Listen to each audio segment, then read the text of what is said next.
High, আমি রক্তিম। তো আজকে কথা বলবো এখনকার বাংলা সাহিত্যে মোটামুটি প্রথম দু তিনটেতে থাকা এরকম একটা গোয়েন্দা গল্পের সিরিজের সেকেন্ড পার্ট নিয়ে। তো চলুন ভিডিও শুরু করা যাক। কথা বলছি ষড়শাস্ত্র নিয়ে, অর্থাৎ চাণক্য সিরিজের সেকেন্ড বই। এর আগে হত্যাশাস্ত্রের আমি ভিডিও করেছি, সেই ভিডিও আমার চ্যানেলে আছে, আপনারা দেখতে পারেন। এটা হচ্ছে সেকেন্ড বই। বইটাকে আমি একটু খুলে দেখাই। বইটা এরকম দেখতে, এবং এটা এমবস করা, মানে হাত দিয়ে যখন টাচ করছি আমি উঁচু উঁচু ফিল হচ্ছে, মানে চাণক্যর মুখটা, ষড়শাস্ত্র লেখাটা, এটা কিন্তু খুব সুন্দর লাগে। পিছন দিকটা এরকম, এখানে একটা ব্লার্ব রয়েছে, আর এখানে ওই লেখকের আরো কিছু বইয়ের ছবি রয়েছে, এখানে একটা লেখক পরিচিতি রয়েছে। এছাড়া এই কভারটাকে খোলা যায় না, আর খুলেও খুব একটা লাভ নেই, ভিতরে কালো মতন, সুতরাং খুলে আর এটার ভেতরে কিছু নেই। ভিতরে ইলাস্ট্রেশন অনেক রয়েছে, আপনারা পড়তে পড়তে সেগুলো দেখতে পাবেন। এটা হচ্ছে বুক ফার্মের বই, আর সম্ভবত আমার মতো অন্তত বুক ফার্মের best series.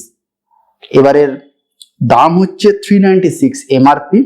Number of pages আমি বলে দিচ্ছি, রেফারেন্স সমস্ত কিছু বলে 295 number of pages. Page quality নিয়ে কোনো ডাউট নেই, আমি একবার দেখিয়ে দিচ্ছি। পেজ কোয়ালিটি খুবই ভালো, মানে লেখার প্রসঙ্গে আসার আগে পাবলিশারের ক্রেডিটটা একটু বলে দিই আর কি। খুব ভালো লেখার, মানে পেজ প্রিন্ট কোয়ালিটি খুব সুন্দর, বড় বড়, পড়তেও সুবিধা হয়, হ্যান্ডি আছে, হাতে নিয়ে শুয়ে টুয়ে পড়তে খুব ভালো হয়। দুটো গল্প আছে এটার মধ্যে, সোমশাস্ত্র আর ষড়শাস্ত্র, এই দুটো গল্প রয়েছে। তার আগে বলি ভূমিকাটা একটু বলা দরকার। এখানে লেখক অভিজ্ঞান গাঙ্গুলি, উনি লিখেছেন যে প্রথমটা পড়ে নিলে এটা বুঝতে হয়তো সুবিধা হবে, বাট এক্স্যাক্টলি কি সুবিধা হবে সেটা আমি বুঝতে পারছি না, কারণ আমার প্রথমটা অলরেডি পড়া আছে। আমার কোথাও গিয়ে মনে হচ্ছে সেকেন্ড থেকে শুরু করলেও আপনার ওই একই হবে, প্রথম পড়তেও পারেন, নাও পড়তে পারেন। অবশ্যই প্রথম পড়া ভালো, ক্যারেক্টারগুলোর সঙ্গে আপনাদের পরিচিতি আসবে, কিন্তু প্রথম পড়া না পড়া আমার কাছে খুব একটা ম্যাটার করছে। ইন্ডিভিজুয়ালি ডিরেক্ট এখান থেকে শুরু করা যায়। এটা চাণক্য আর জীবসিদ্ধি, এখানে মানে ফেলুদা তোপসে, চাণক্য মূল গোয়েন্দা, তার অ্যাসিস্ট্যান্ট জীবসিদ্ধি, এই হচ্ছে গল্পের স্ট্রাকচার। এবার হচ্ছে দুটো গল্প, দুটোই হচ্ছে হুডানিট। হুডানিট গল্প মানে আপনারা জানেন, স্ট্রাকচার নিয়ে বলার কিছু নেই।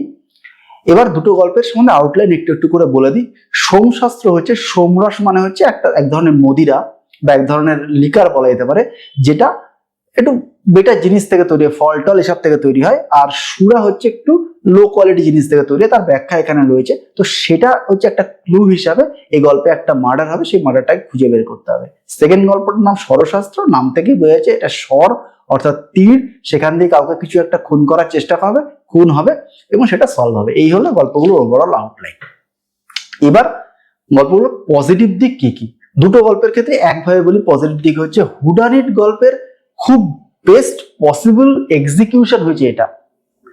এবং এক্সিকিউশন এর জন্যই বলছে কারণ হুডানিট একটা খুব ইম্পর্টেন্ট জিনিস হচ্ছে ব্রেড ক্রাম্ব গল্পের মধ্যে দেওয়া।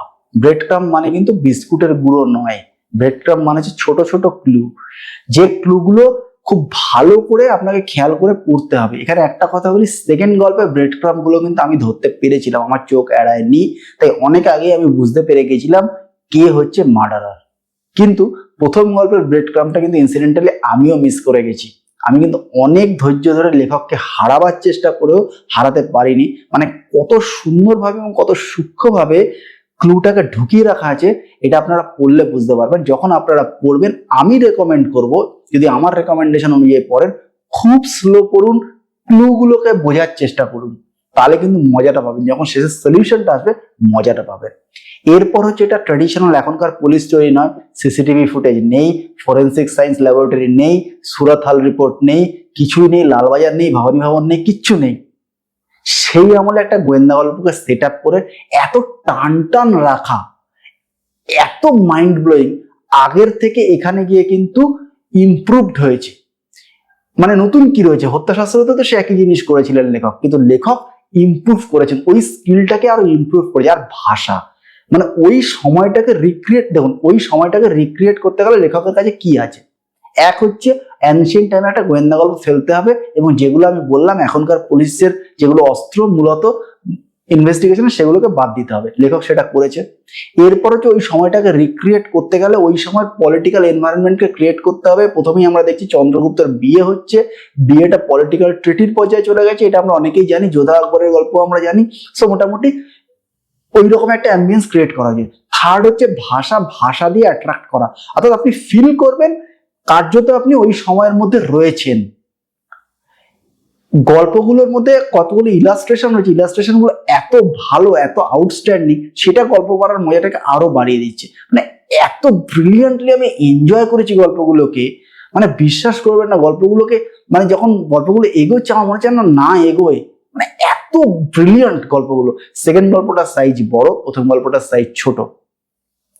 সেকেন্ড গল্পটা আরেকটা এক্সট্রা লেয়ার আছে, মূল মানে ক্রিমিনাল খুঁজে পাওয়ার পরে একটা পলিটিক্যাল অ্যাঙ্গেল অনেকক্ষণ ধরে গল্পটার মধ্যে চলবে।